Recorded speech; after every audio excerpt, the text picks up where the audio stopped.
Hello, everybody. I did it. I wrote a song a day through the end of May, and I'm really proud of myself. I'm really happy I did it. Before I go on addressing the elephant in the room, yes, I am wearing no glasses. I have my contacts in. I got a little eyeliner on, and I'm wearing like this fun blouse thing today. And it's because three of my nieces had a dance recital today. So I'm giving artsy aunt goes to dance recital. That's what this feels like. So yeah, that's why. Because the last 3 weeks, it's just been me and my glasses and t-shirts and stuff like that. So I didn't dress up just for you guys, I'm sorry. But yeah, I wanted to reflect a little bit about the last few weeks, as well as tell you guys what's coming up. It amazed me how many songs out of all of those that I wrote the last 3 weeks that I liked. Now, there are definitely songs that I didn't like. And for those of you who don't know, I have been posting a song a day in my YouTube shorts and have been doing that for 3 weeks, a little over 3 weeks. And I wanted to see if I could do it, because one of the things that people always tell you about art is they're like, oh, it changes once you force yourself to do it, once it becomes a quote unquote job. It's gonna feel different. And I wanted to go into writing music with the mindset of like, you're gonna write a song today versus I wonder if I'll write a song today. Like I wanted to see how that mind shift impacted me. And I think there were definitely days where it was harder than others. Like there were days where I was like, I don't think I'm gonna get a good song out of today. And I think the biggest lesson I learned is it's okay if not every song is good.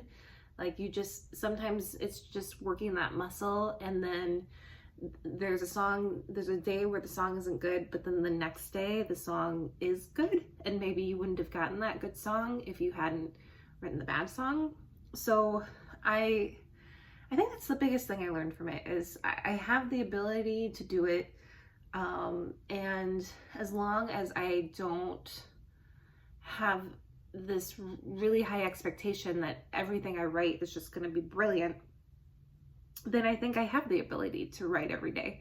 And I just think that's how art works. Like sometimes you have days where you're writing things that are brilliant and wonderful and you even shock yourself. And then there's days where you're like, huh, a 2-year-old probably could have written that, but it's all right. Well, and I shouldn't be making fun of 2-year-olds because, 2-year-olds actually, that's the thing is I feel like songwriters and really any artist, you really have to go back to that mindset of a child of like, I'm actually going to tell you guys a story. Back when I was a daycare teacher, I remember and these kids were 2 years old. I remember they would be like drawing pictures and they would be painting, and I would always be like, oh, that's beautiful, that's beautiful. Like I would say that to the kids. And I just remember one day watching one of the kids draw, and he was going, beautiful, beautiful, beautiful, beautiful. Like I had told him enough times that what he was doing over the course of that year was beautiful, that now whenever he approached art, he was like, beautiful, beautiful. And it was like one of those things where I was like, oh my goodness. And I think if we tell ourselves the process is beautiful, then regardless of what the outcome is, it's still a wonderful process to be a part of. Like making art in and of itself is just a beautiful thing to be a part of. So I'm thankful that I have the courage, really, because there are so many people who I think can write music who just don't because they're worried about making mistakes or worried about not sounding good enough. And really, I think songwriting is a courageous act. It's very vulnerable. Like you don't know when you're writing if it's going to be good or not, and that's scary. But like I just find so much joy in that, just sitting down at the piano or singing a melody in my head or plucking on the guitar or the ukulele, just being like, I don't know if this is gonna be good, but I'm having fun. And yeah, so that's that.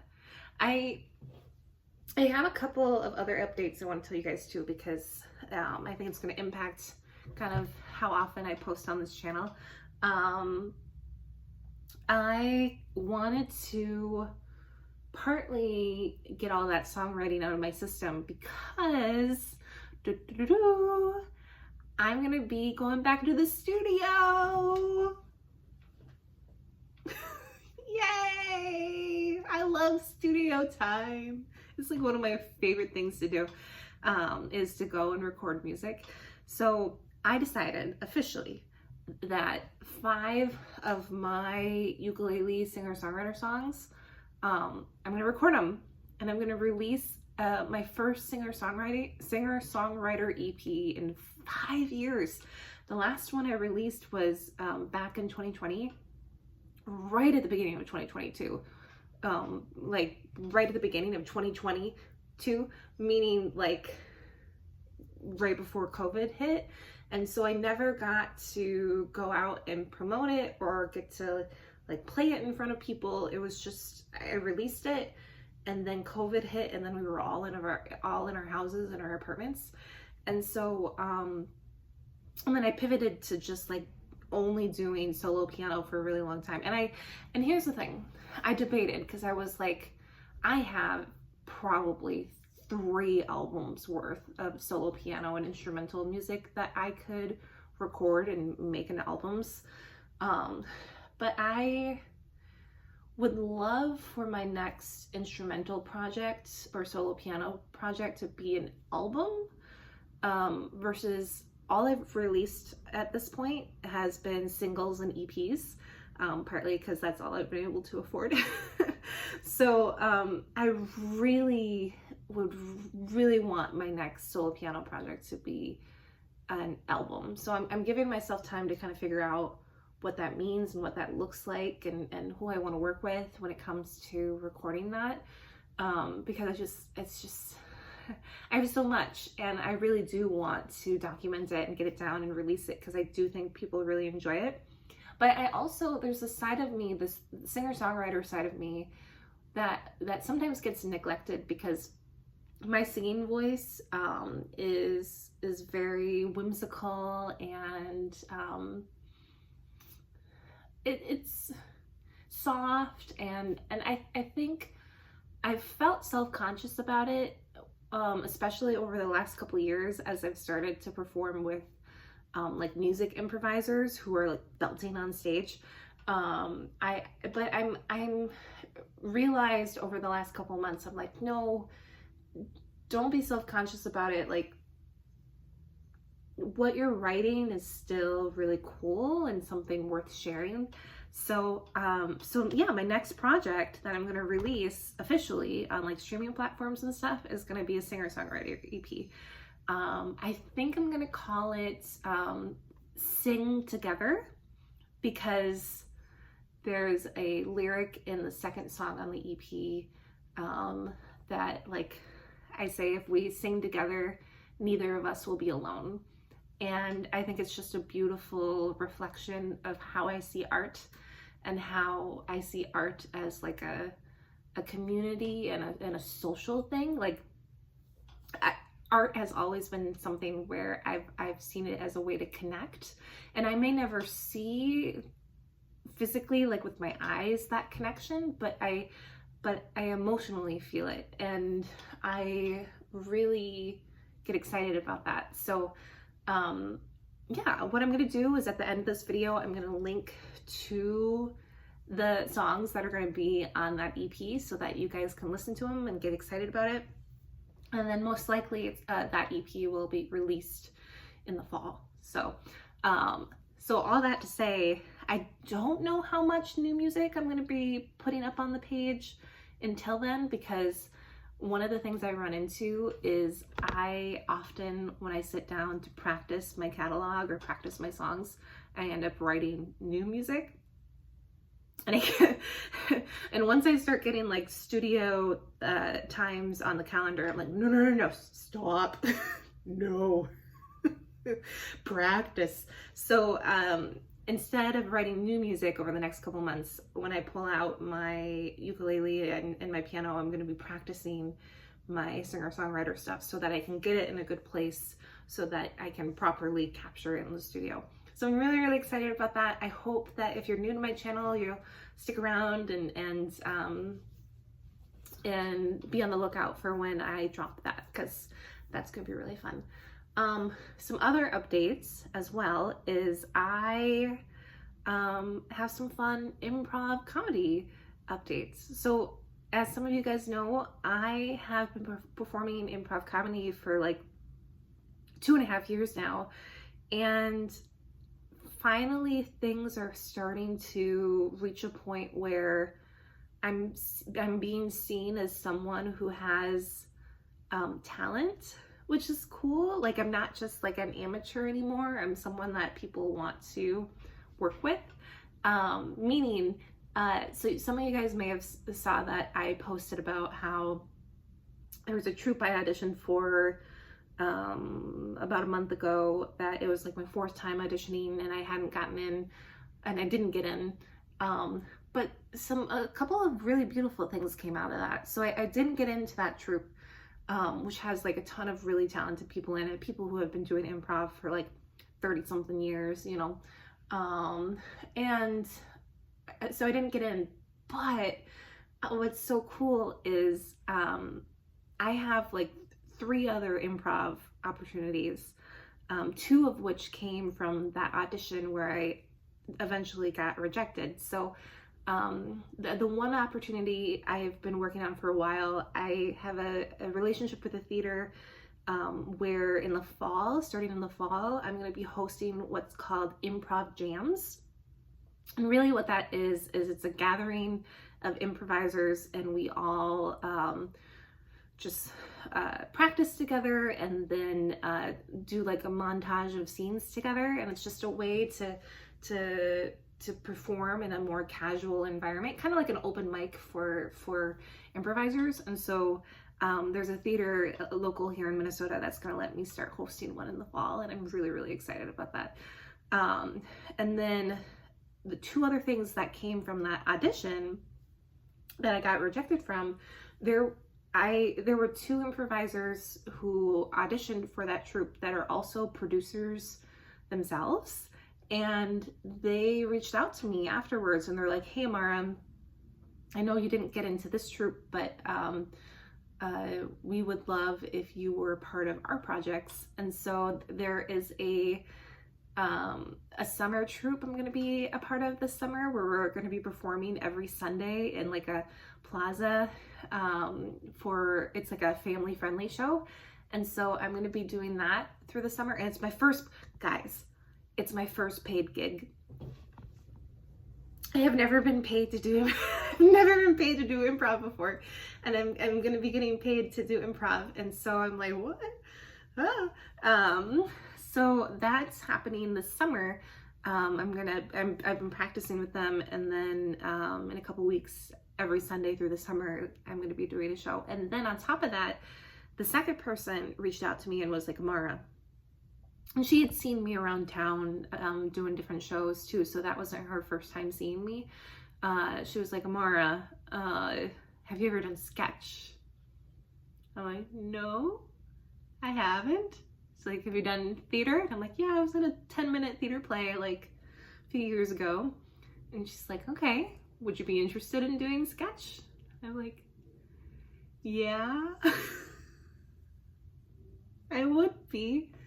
So I might be doing, I probably will be doing sketch comedy in the fall, guys. Like, we're putting together a show and then performing in the fall some sketch comedy, which for those of you who don't know, sketch comedy is like SNL. I don't see myself as someone that could ever be on a path towards SNL. I don't know if my style fits that kind of show, but that's basically what I'm going to be doing in the fall is like sketch comedy. So I'm really excited about it because, as some of you guys know, I took that screenwriting course for a couple of years, and it kind of felt like that ended up like on the shelf, where I'm like, I spent all this time writing all of these projects, and it's most likely that none of these are ever gonna like come to be. Why did I spend all that time learning how to write if these projects are just going to sit? And now I have this opportunity to work in sketch, and I'm like, oh, like maybe I'm going to be able to use that writing muscle after all. And the cool thing about sketch is a lot of people who do sketch comedy, there's like two different ways you can go about doing it. You can write in such a way where like you're improvising together, and then eventually, like, some of the scenes that you improvise together, you decide to fine tune and turn into a sketch. That's like one way to do it. And then there's like just writing a script, like somebody is like and just has an idea and they write a script. So like there's like, as far as I know, those are the two typical ways that people go about doing sketch comedy, and I can do both. I know how to do both. I know how to sit down and write a script, and I know how to improvise a scene. So I'm very excited to explore that this fall, and get to like flex my acting muscles a little bit, because that's one of the things I keep hearing about in my from people who watch me do improv, is they just see how expressive I am, and they just how committed I am to the characters, which has been a new thing for me. When I first started, I really struggled with that. I really struggled with committing to a character, but I'm getting there. Like, I'm getting better, and I'm just excited. I'm just excited. So some of you guys may remember at the beginning of the year, I was talking about trying to like write a musical, and I think I'm gonna put that on the shelf. Like, I think with everything else I've got going on, I've got a couple different improv shows. I'm still in like a couple other improv things too. Like, there's some pop-up shows that I'm a part of that I pop into and I do. So I've got a lot of improv going on. I got a lot of casual improv going on.